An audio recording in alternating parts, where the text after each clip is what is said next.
Bismillahirrahmanirrahim. Assalamualaikum warahmatullahi wabarakatuh. Baik, di sini saya akan mempresentasikan hasil penelitian saya tentang analisis organisasi pada UMKM Kidang Nyeri. Perkenalkan, nama saya Davin Octavian dengan NIM 209232339 dari kelas ABI 9 angkatan 2023. Baik, langsung saja kepada latar belakang. Latar belakang di sini yaitu usaha mikro kecil dan menengah atau UMKM memiliki peran penting dalam perekonomian Indonesia. Salah satu UMKM yang menarik untuk dianalisis adalah Kidang Nyaring, sebuah coffee shop lokal di Lembang, Bandung Barat. Kidang Nyaring telah berkembang pesat dengan menyajikan minuman kopi berkualitas dan pengalaman unik bagi pelanggan. Meski lokasinya strategis, hal ini juga menambah kompleksitas dalam mengelola usaha tersebut. Penelitian ini bertujuan untuk menganalisis organisasi Kidang Nyaring secara menyeluruh termasuk sejarah, struktur organisasi, budaya organisasi, proses bisnis, serta tantangan dan peluang yang dihadapi. Selanjutnya ada tujuan. Yang pertama, menganalisis struktur organisasi Kidang Nyaring, termasuk bagan organisasi dan deskripsi tugas setiap anggota tim. Yang kedua, memahami budaya organisasi Kidang Nyaring, termasuk nilai-nilai, norma, dan perilaku yang mendukung kinerja UMKM.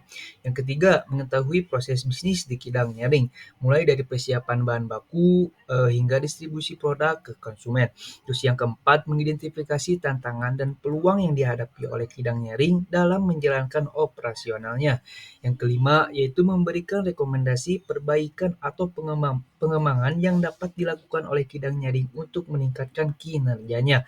Yang keenam, menerapkan konsep dasar organisasi yang telah dipelajari dalam mata kuliah dasar-dasar organisasi untuk ke dalam konteks dunia nyata. Di sini ada profil UMKM Kidang Nyaring. Ada sejarah dan profil. Kidang Nyaring adalah sebuah coffee shop yang berlokasi di Lembang, Bandung Barat, didirikan pada tahun 2016 oleh Fandi Priyatna dan Gilang Luhur. Kidang Nyaring telah berkembang menjadi salah satu tempat favorit bagi pecinta kopi di wilayah tersebut. Dengan suasana yang nyaman dan layanan yang ramah, Kidang Nyaring berhasil menarik banyak pelanggan dan berbagai kalangan. Selanjutnya ada struktur organisasi.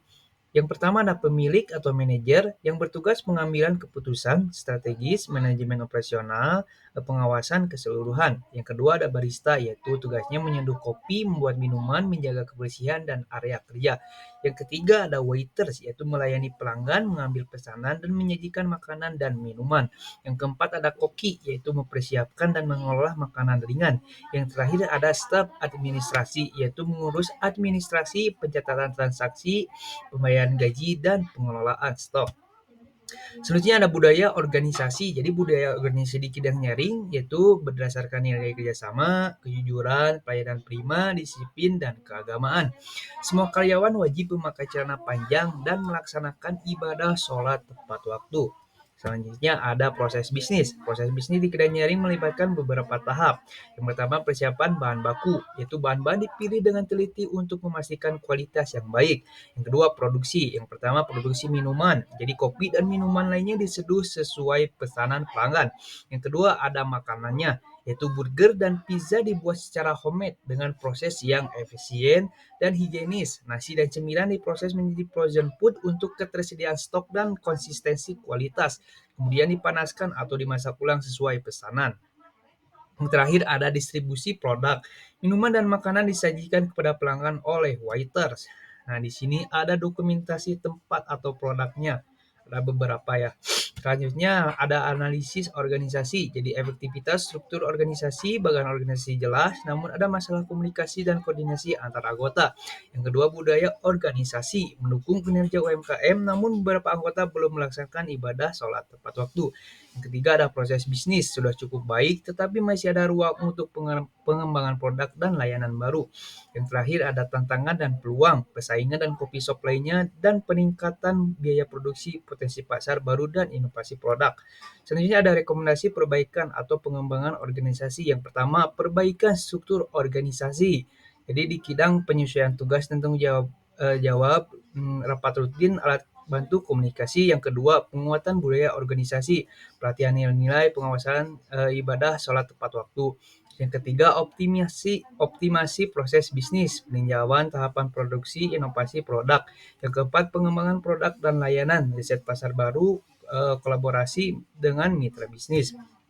Terakhir kesimpulannya, jadi Kidang Nyaring memiliki beberapa kelebihan dan kekurangan dalam mengelola organisasi. Masih ditemukan masalah komunikasi dan koordinasi, serta beberapa anggota belum melaksanakan ibadah sholat tepat waktu. Dengan melakukan perbaikan dan pengembangan sesuai rekomendasi, diharapkan dapat meningkatkan kinerjanya. Penelitian ini juga memberikan wawasan bagi mahasiswa dalam memahami dan menerapkan konsep-konsep dasar organisasi dalam konteks dunia nyata.